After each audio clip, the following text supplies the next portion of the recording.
Pacific, 1944. For years, Japanese naval aviators dominated the skies. The legendary Mitsubishi A6M0 was feared across the ocean, fast, agile, unmatched. Its pilots were kings of the air, but a new storm was coming, and it had wings. This was the Grumman F6F Hellcat, a brutal predator built not to merely challenge the Zero, but to hunt it down and crush it. June 1944, the Mariana Islands. The United States launches Operation Forager.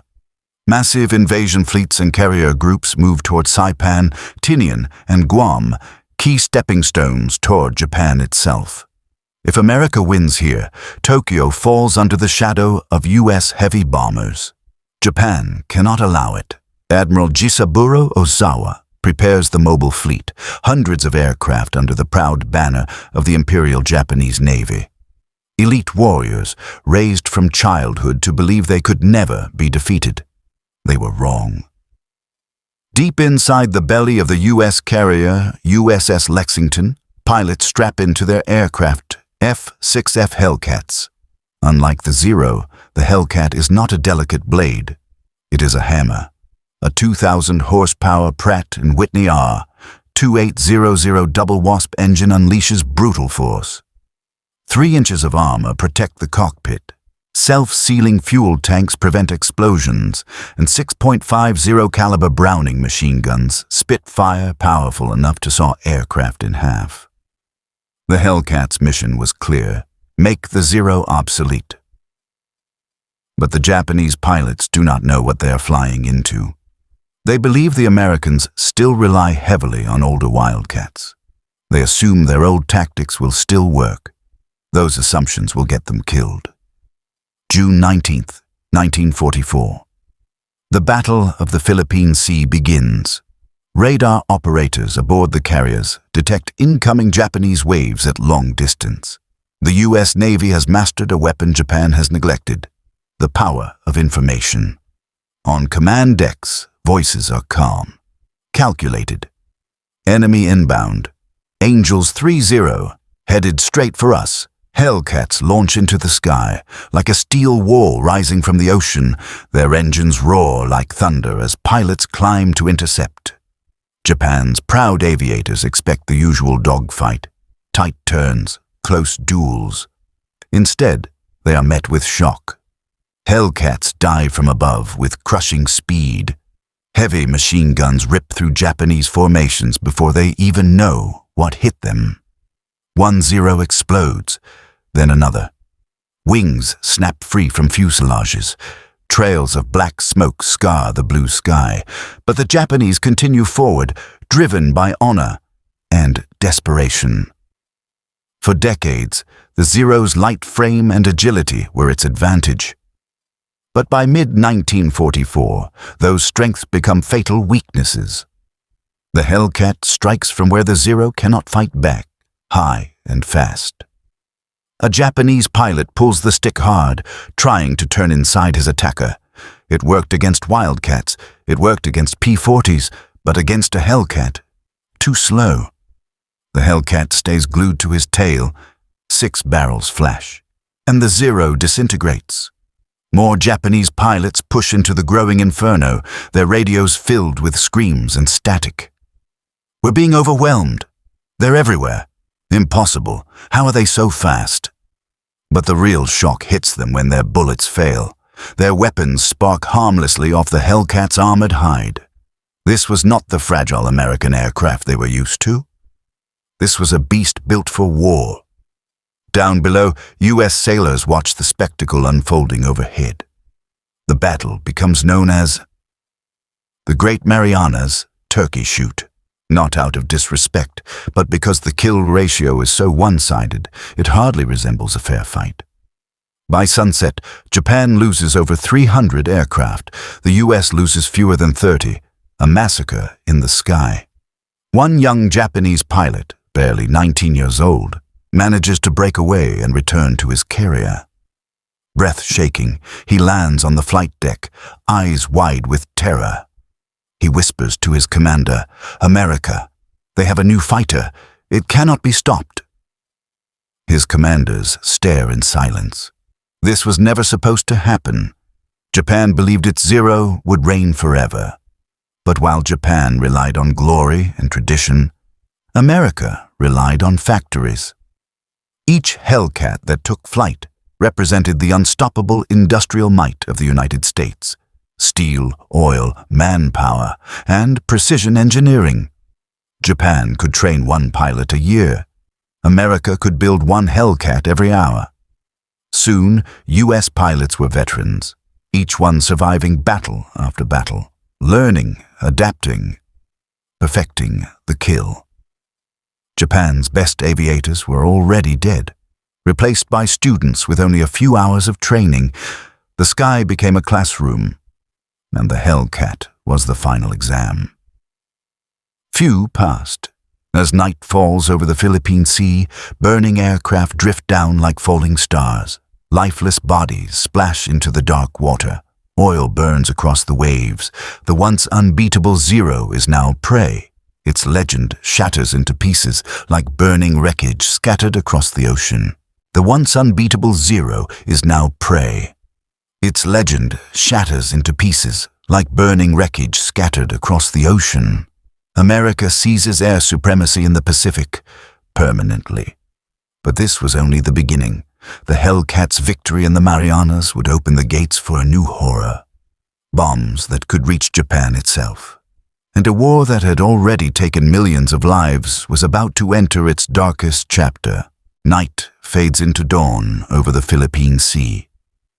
The sun rises on a new world. A world where the Imperial Japanese Navy no longer owns the sky. Smoke still hangs over the ocean like a funeral shroud. On American carriers, pilots gather around briefing tables. Their expressions are silent, almost grim. They know what they just witnessed was only the beginning. Command issues a single order. Finish it. Japan launches more waves. But now, panic has entered the cockpit. Many pilots do not even see their enemies before being blown apart. Their formations break. Radio transmissions become frantic. They're above us. Everywhere. We cannot escape them. This is suicide. Hellcats swarm them like wolves surrounding trapped prey. One American ace dives on a Zero, firing a short burst. The Japanese fighter erupts into flames. He looks down at the burning wreckage and whispers, "This isn't a battle anymore. It is extermination." Meanwhile, below the waves, Japan's carriers flee. But their flight is hopeless. With so many planes destroyed, they cannot defend themselves. U.S. dive bombers and torpedo planes strike one carrier after another. Japan loses its ability to launch air power. Its carrier fleet, once unmatched, is crippled. Japan's veteran commanders stare silently at the devastation. They spent years building the Zero into a symbol of dominance. Yet now, the very pilots who carried its honor are disappearing into the sea, one after another, and Japan can no longer replace them. Every Hellcat kill becomes a permanent loss for the empire. Back in Japan, military leaders lie to their people. "We destroyed hundreds of American aircraft. We have won a great victory."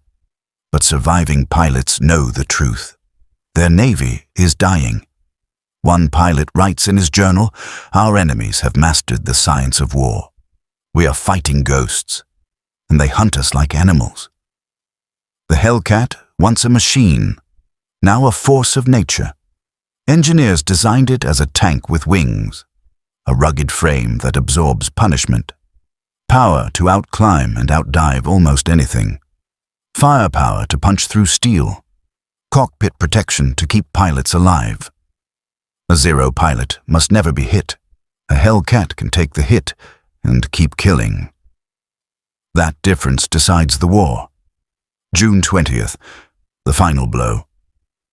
Hellcats escort American strike groups across miles of Pacific water.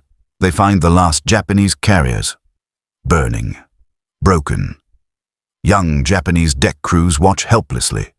They have no aircraft left, no way to fight back. It is the script flipped upside down. The hunter becomes the hunted. Explosions tear through flight decks. Flames consume aircraft that never took off. Ships tilt, capsizing beneath their own pride. The battle that was supposed to protect Japan's future instead seals its fate. As the surviving American pilots return to their carriers, cheers erupt, but in every smile there is a shadow. They know the men they defeated were once the best aviators in the world. They know what honor and skill the Zero represented. They know war offers victory without joy. Night falls again, the ocean grows quiet, but the silence screams louder than any battle. Japan's air supremacy, gone forever. In Tokyo, bitter truth begins to spread among commanders. We underestimated America. While Japanese factories struggled to build 100 fighters per month, Grumman's assembly lines rolled out 400 Hellcats every month, more than Japan's entire fighter production. Every American pilot who survived battle today would return tomorrow stronger. Every Japanese pilot lost today would be gone forever. Japan's warrior culture believed spirit alone could conquer machines, but spirit cannot stop .50 caliber bullets. As U.S. Marines storm the beaches of Saipan, Hellcats scream overhead, protecting them from the shrinking Japanese Air Force.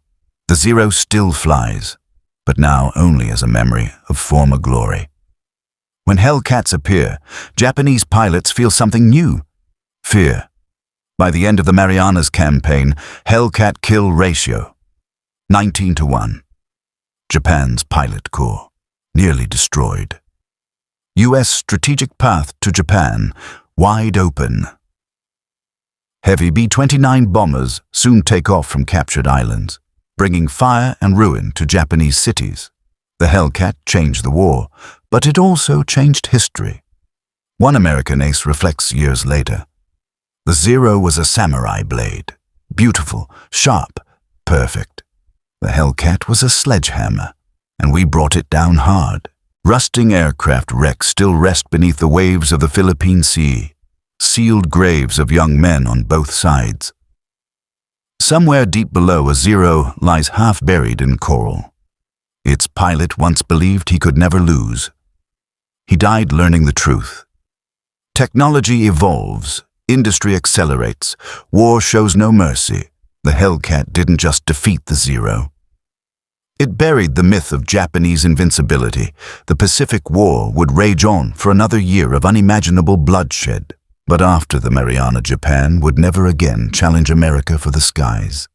Victory belonged to the Hellcat, and its roar still echoes through history.